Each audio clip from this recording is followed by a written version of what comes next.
in the vast, sun-baked plains of rural Texas, where the horizon stretched like an endless promise and the soil whispered secrets of generations past. Evelyn Harper had always found her anchor in the 50 acres of land that had been in her family since the days just after emancipation, a hard-won patch of earth that her great-grandparents had claimed through sheer grit and unyielding hope after the chains of slavery were broken, though the invisible shackles of sharecropping and Jim Crow laws tried to bind them anew, turning what should have been freedom into a relentless battle for survival, with her ancestors toiling under blistering suns to plant cotton and corn,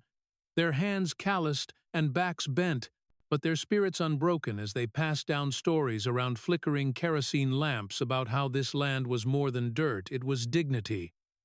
A testament to black resilience in a world that sought to erase it, and Evelyn, now 65, and retired from a lifetime as a nurse in the bustling hospitals of nearby Houston, where she had mended broken bodies and soothed weary souls through endless night shifts, balancing the demands of her career with raising her own children and caring for aging parents,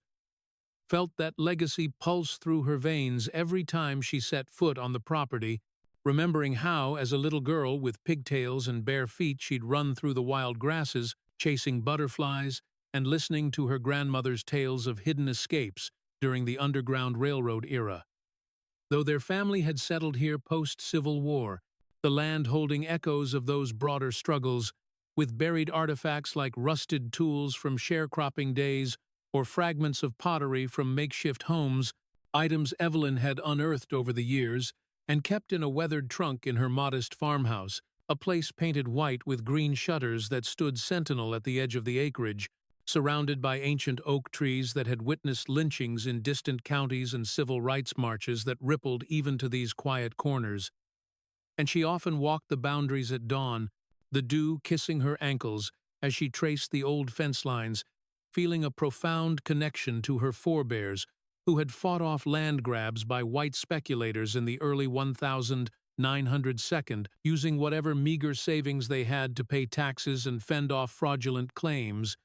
a history Evelyn had learned from yellowed letters and faded photographs tucked away in her attic, reminding her that this soil was soaked in sweat and sacrifice, not just a commodity but a symbol of autonomy. In a state where black land ownership had plummeted over decades due to discriminatory lending and eminent domain abuses disguised as progress, and even as suburbs began to encroach from the growing edges of Austin and Dallas, swallowing up neighboring farms with strip malls and gated communities,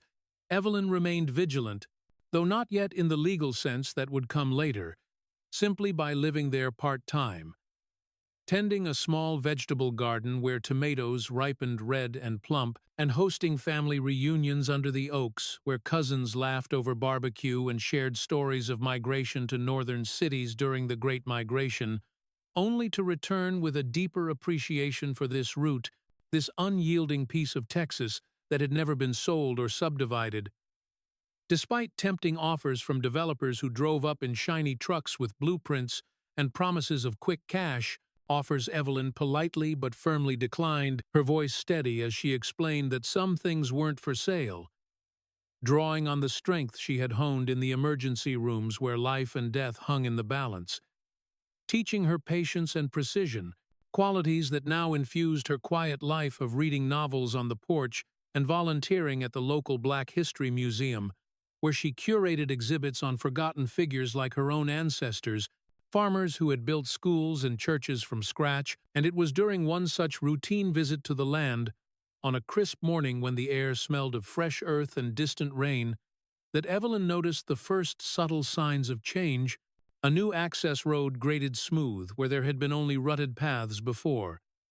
chain-link fences sprouting up like unwelcome weeds along what she knew were her property lines, marked by iron stakes her grandfather had hammered in himself decades ago, and she dismissed it at first as perhaps county maintenance or a neighbor's project.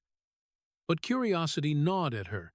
prompting more frequent drives from her Houston apartment to check, each time spotting more anomalies like survey flags fluttering in the breeze, colorful markers that dotted the landscape like confetti from a party she hadn't been invited to, And then came the day that shattered the illusion, a sweltering afternoon when Evelyn decided to take her usual walk along the creek that bisected her land. A babbling stream where she'd skipped stones as a child and later taught her grandchildren about the ecosystem, the water reflecting the blue sky unbroken until she crested a small hill and froze, her heart pounding as the roar of machinery assaulted her ears, excavators with their massive arms dipping into the soil like predatory beasts, tearing up chunks of earth that had nourished her family's crops for over a century. Yellow bulldozers pushing aside ancient trees whose roots intertwined with the bones of history, and in the distance, she saw the outlines of foundations being poured, concrete trucks idling with their mixers churning, workers in hard hats shouting orders over the din, and Evelyn's mind reeled, a surge of disbelief washing over her as she realized this wasn't some minor infraction but a full-scale invasion, her sacred ground being carved up for what looked like a sprawling development. And she marched forward, her sensible walking shoes sinking into the churned mud, waving her arms to catch a foreman's attention, her voice cutting through the noise as she demanded, "Excuse me, what in the world is going on here? This is private property." And the man, wiping sweat from his brow under his neon vest, glanced at her with mild annoyance before replying, "Ma'am, this is the site for Willow Creek Estates, 96 luxury homes going in, top-of-the-line community with pools and parks, going to be a game-changer for the area." And Evelyn's stomach dropped, her breath catching as she insisted there must be a mistake. "This land belongs to me. I've got the deeds to prove it." But the worker shrugged, saying he'd just follow orders from the boss, pointing to a trailer where suited men pored over plans. And as she approached, overhearing snippets about Phase 1 completions and marketing launches, her anger simmered into a cold resolve, recognizing the HOA behind it all. The Willow Creek Homeowners Association, a group she'd vaguely heard about through local gossip, led by Grant Harlan, a slick developer in his mid-52nd with a reputation for aggressive expansions, a man who had risen from small-time flips to commanding multi-million-dollar projects, his boardroom filled with ambitious types who saw rural Texas as untapped gold, plotting over coffee and spreadsheets, how to transform underutilized land into profitable suburbs, boasting in private meetings about cutting red tape and maximizing returns, with Grant himself, broad-shouldered and silver-haired, charming investors at luncheons with visions of gated enclaves where families could escape urban chaos, never mind the displacement it caused, and they had targeted this area after a dubious survey that conveniently overlooked Evelyn's ownership, perhaps through a forged document or overlooked record in the county office, an error born of haste and hubris. As Grant waved off junior staff concerns about a lingering name on old plats, insisting it was probably abandoned farmland from the old days, "We'll sort it later. Momentum is key." And now, as Evelyn stood there amid the chaos, the scent of diesel mixing with uprooted soil, she felt a profound violation, not just of boundaries but of her very identity, the land where her great-grandmother had birthed children in a one-room cabin, where her father had resisted clan intimidation in the 1952nd by arming himself with a shotgun and community solidarity, now being desecrated for cookie-cutter mansions advertised in glossy brochures as the ultimate American dream, with renderings showing manicured lawns and smiling white families, though the ads claimed diversity, promising security and status for prices starting at $500,000, and Evelyn's mind flashed back to her nursing days, when she'd treated patients from similar developments, seeing the human cost of unchecked growth in stressed families and environmental degradation. But this was personal, a direct assault on her heritage, and as she retreated to her car, hands trembling on the wheel, she drove home in a daze, the rear-view mirror reflecting the rising dust clouds like a storm brewing. And that night, alone in her farmhouse kitchen with its linoleum floors and family photos on the walls, she sat under the dim light,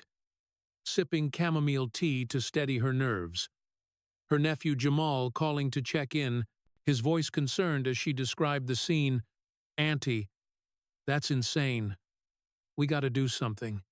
and Evelyn nodded to herself, whispering into the phone, "Oh, we will." But in her heart, the vow solidified. A quiet fire igniting from the embers of ancestral strength.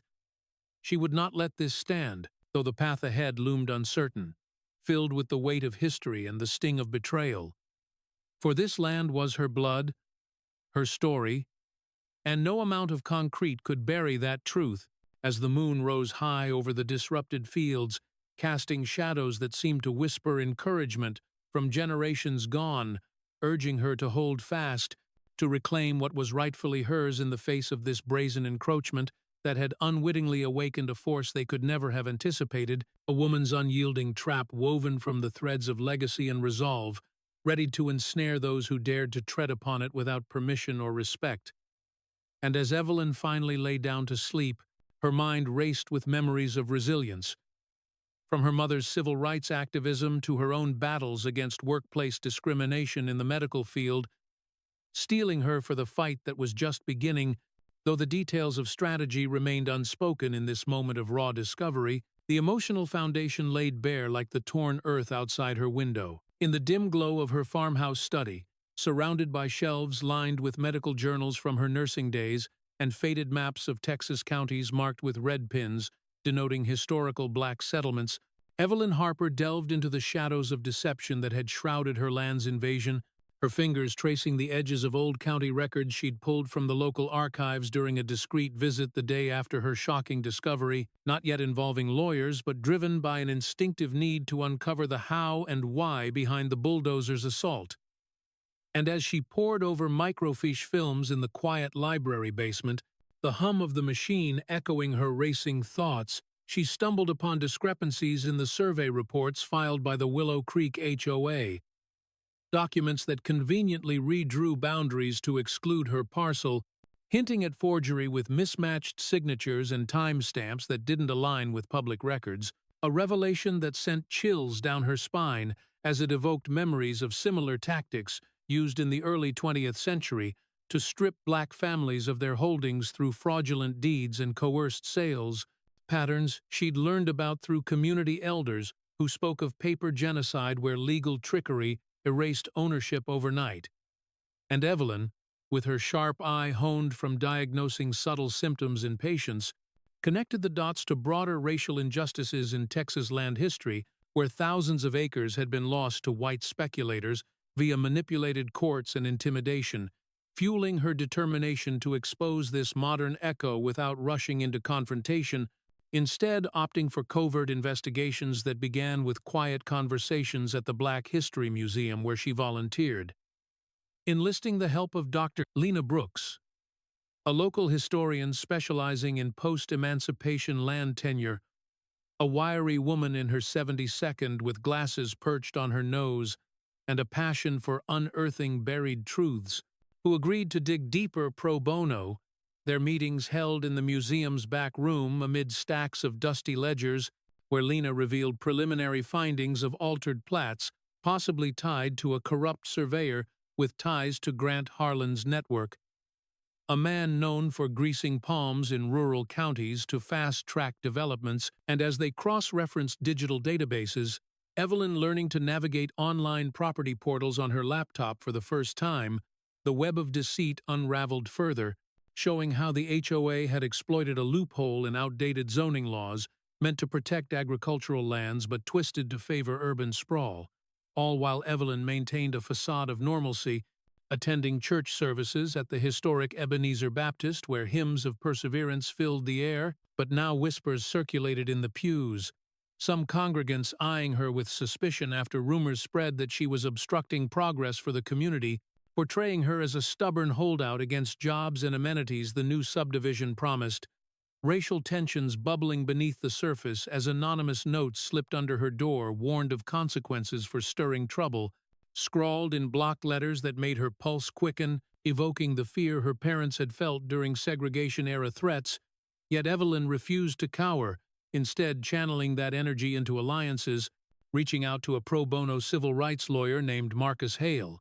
a young firebrand from the NAACP's local chapter who'd cut his teeth on voting rights cases. Their first meeting over coffee in a neutral diner where Marcus listened intently to her account, his notepad filling with details of potential discrimination claims, seeing this not just as a property dispute but a continuation of systemic land theft targeting black owners. And together they brainstormed without formal filings yet, focusing on ethical dilemmas that weighed on Evelyn's conscience, like the moral gray area of disrupting innocent families drawn into the trap by glossy ads, families she observed from afar during drives past the construction site. Watching as moving vans arrived for early occupants, including the Johnsons, a young black couple with 2 kids who'd escaped inner-city Houston for what they thought was a fresh start, their excitement palpable as they unpacked boxes on a porch built over soil that once grew Evelyn's grandmother's herbs. A subplot of regret unfolding as the wife, Tia, confided in a neighbor about second thoughts after overhearing workers mutter about title issues, her dream of stability clashing with the gnawing doubt planted by community gossip, while Grant Harlan ramped up his manipulative tactics from his sleek office in downtown Austin, holding board meetings where he dismissed internal warnings as paranoia, spinning PR narratives through local media outlets that painted the project as a boon for diversity and economic growth, even hosting grand opening events with balloons and free hot dogs where he glad-handed politicians and potential buyers, boasting about eco-friendly designs and community centers, all while his team buried dissenting reports and pressured county officials to ignore inquiries, creating a facade of legitimacy that deepened the deception. And Evelyn, grappling with her empathy, often lay awake at night, wrestling with the conflict between reclaiming her legacy and the collateral pain it might cause. Picturing the Johnsons' children playing in yards that weren't theirs, a tension that humanized her resolve as she confided in her nephew Jamal during late-night calls, him urging her to stay strong while sharing stories from his own life in corporate America, where microaggressions mirrored these larger injustices, and as HOA events escalated, ribbon cuttings broadcast on local television with Grant's charismatic smiles masking his ruthlessness, Evelyn countered with private rituals of evidence gathering, photographing anomalies from public roadsides with her phone, noting license plates of suspicious vehicles, and journaling every inconsistency in a leather-bound notebook passed down from her mother. Entries filled with reflections on the ethical tightrope she walked, questioning if fighting back made her complicit in others' suffering or if silence would betray her ancestors' sacrifices, and community divisions deepened at town halls where residents debated the development's merits. Some black elders siding with Evelyn, recalling past dispossessions, while younger families accused her of selfishness, the air thick with accusations and defenses that highlighted fractures along generational and class lines, racial undercurrents surfacing in subtle ways like coded language about preserving tradition versus embracing change, and Evelyn navigated this minefield with grace, attending a potluck where she faced cold stares but also found unexpected allies in white neighbors, troubled by the HOA's heavy-handedness, one confiding about forged permits she'd overheard, adding layers to the intrigue without resolving it, as Grant's team launched countermeasures like anonymous online campaigns smearing outdated claims from reclusive landowners, posts that Evelyn monitored on social media, her tech-savvy granddaughter teaching her to screenshot for posterity, building a mosaic of deceit that fueled her quiet fury, yet she held back from public outcry, knowing noise could alert the perpetrators prematurely, instead focusing on the psychological strain rippling through her family, Jamal visiting more often to bolster her spirits with home-cooked meals and pep talks about black excellence in adversity, their conversations delving into philosophical debates on justice versus mercy, Evelyn admitting the toll on her health, sleepless nights echoing her nursing shifts but now laced with personal stakes, and as the subdivision filled with more families, lights twinkling in new windows like false stars over her stolen horizon, the shadows of deception grew longer, entangling everyone in a web of moral ambiguity where right and wrong blurred, Grant's ambition blinding him to the gathering storm, while Evelyn's covert efforts wove a counter-narrative of truth-seeking, her alliances strengthening in secrecy, the community's fractures exposing raw nerves of history and hope, all converging toward an inevitable reckoning that simmered just below the surface, unspoken promises of exposure hanging in the air like the humid Texas dusk, where fireflies danced oblivious to the human dramas unfolding beneath them. And Evelyn, in moments of solitude, touched the soil samples she'd collected in jars on her windowsill, reminders that beneath the concrete lay unbreakable roots waiting to reclaim their place. In the hallowed halls of the Travis County Courthouse in Austin, where marble floors echoed with the footsteps of seekers of justice and the air carried the faint scent of polished wood and aged leather from law books lining the walls, Evelyn Harper stepped into the echoes of justice that would reverberate far beyond her personal battle, her graying hair pulled back in a neat bun, and her simple black pantsuit exuding a quiet authority earned through decades of nursing crises and now channeled into this pivotal courtroom drama. As the trial against the Willow Creek HOA and Grant Harlan commenced after months of pretrial motions that had already exposed cracks in their defense,